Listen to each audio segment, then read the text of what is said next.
Begin sequence.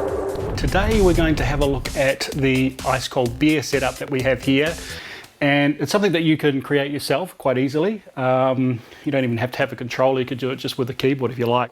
But here's an original control panel from an ice cold beer machine, and it's actually got almost like a material texture to the top of it, which is actually quite nice. These are two-way joysticks on here. They only go up and down. So if you did get joysticks yourself and you wanted to create your own board, I mean, this is just, you know, a block of wood here, cut a couple of holes in it and stick in a couple of two-way joysticks and you're done, other than the central button here for start.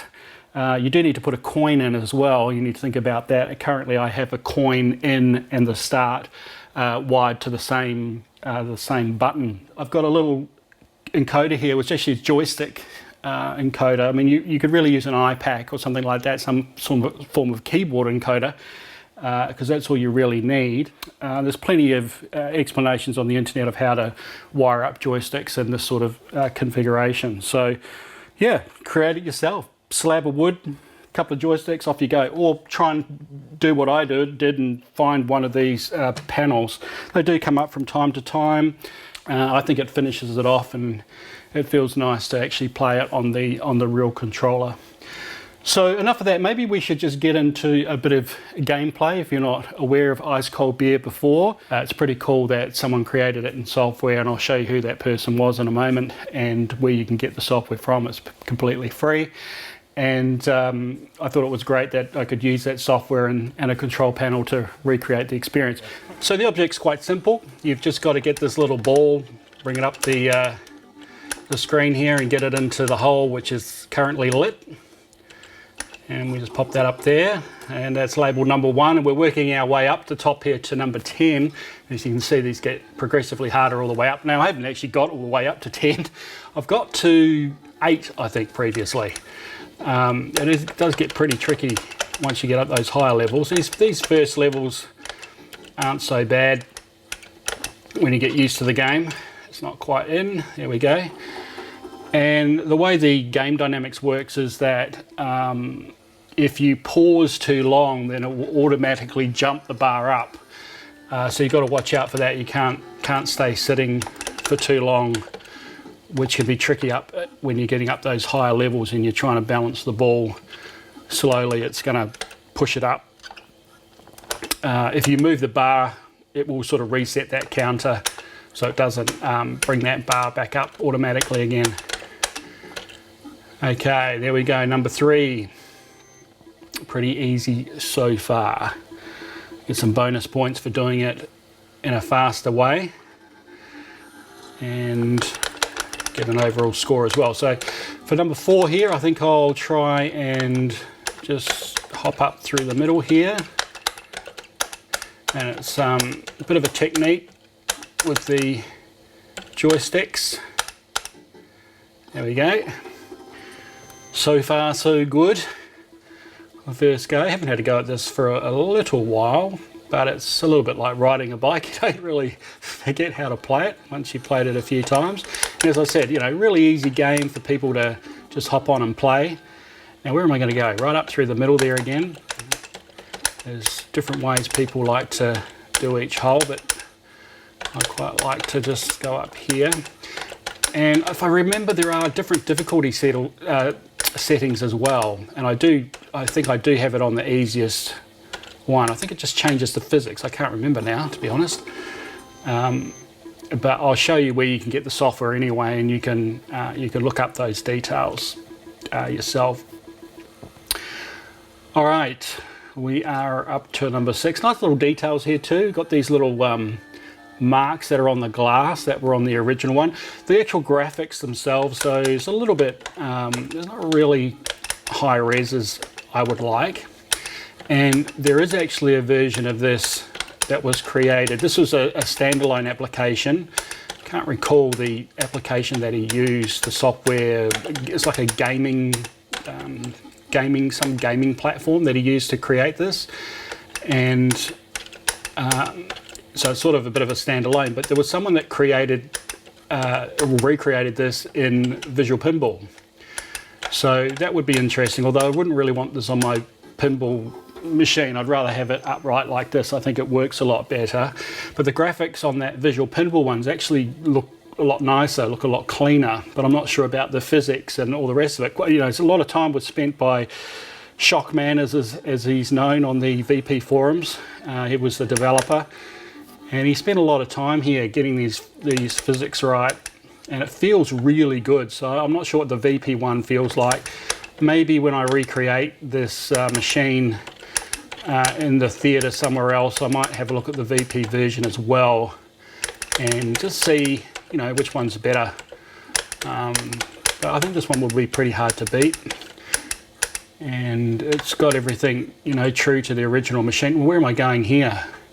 This is where it gets hard, because you sort of got to go like half over. Oops, you got to go half over like that. Okay, it's a good demonstration. Oh. Okay. I gotta watch what I say. I don't say things like that. Bam, lose the ball. All right, well, I'm up to number 8 now. I don't fancy my chances, to be honest. Do I go the same way, or do I have to go a different way here? I'm going to try and work out. Starts getting a little bit harder. I think once you start remembering, you know, a particular way that you go, it's probably gets a lot easier. And I guess it's a machine that if you owned, you know, you could get, you know, ridiculously good, and maybe it becomes too easy. But it's always good for visitors, I think. Young children really like it. It's really easy, and you know, some of us older children also like it. Oh, is it going to get past there? Yep, that's fine. Okay, right. Where do I go here? Might have to try. Oh, this is going to be tricky. Now I could. Yeah, I could go across here, and where's it? That's it. Wow, guys, number 8. I can't believe this. Surely not. No, I can't jinx myself. Listen to me, I'm jinxing myself. I'm going to concentrate. I'm going to try. Let's see if we can get up to. I'm not going to get all the way to number 10, surely. Surely not. Never say never. That's what they say, I guess. Well, now I'm not sure which way am I going to go. Okay, I might go up here through the middle again. Quite like this little stretch. And guys, if I get all the way to the top, I will be quite amazed, to be honest. Right, but well, we've got. Oh, there we go. Spoke too soon. Let's try that again. So only 3 balls, and I'm obviously just on the second one, so not a bad shot, but I guess if you get too cocky and you go too fast, that's when you're liable to lose a ball. I think this was the right way to go up here. Quite like this little space up this way. That's that. Oh, wow.